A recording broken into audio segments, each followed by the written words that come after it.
Kap, hindi ko alam kung may nagtanong na pero bakit hindi ka nag-qualifier sa MDL?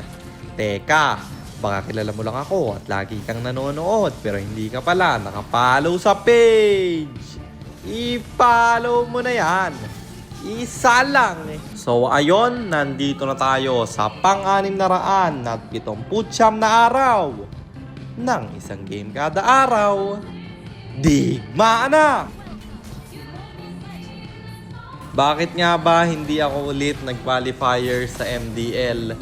Idol, yung una ko kasing qualifier sa MDL, dito yun ginanap, malapit lang sa amin, at merong prize pool. Kaya tinry kong bumuo ng team at sumubok lang. Sa kabutihang palad, nag-champion kami doon. Sa totoo lang, Idol, wala namang kaming balak mag-MDL talaga ng mga kalaro ko doon sa qualifiers noon. Talagang gusto lang naming mag-tournament at makuha yung premyo. Alam na to ng mga dati pang nanonood sa akin na wala na akong balak mag-pro. At mag-MDL ka lang naman kung meron kang balak mag-pro eh. Kwento ko na rin kung bakit nga ba wala na akong balak mag-pro. Sobrang dami na kasing nangyari sa akin. Sa mga hindi nakakaalam, madalas ako mag-tournament dati.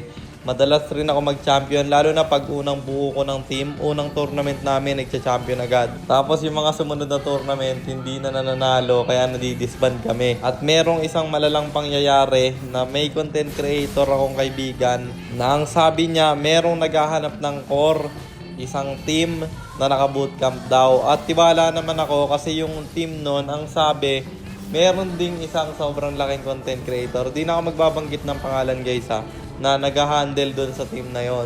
Tapos pagdating ko doon sa bootcamp, walang aircon, higaan karton, nagyoyosi yung mga kasama. Doon lang sa balcony, pumapasok yung usok sa loob ng kwarto at hindi ako makahinga tuwing gabi. Pero hindi naman yan yung pinakamalalang nangyari. Kasi guys, 3 araw na yata akong nandun or 4. Wala pa ring wifi.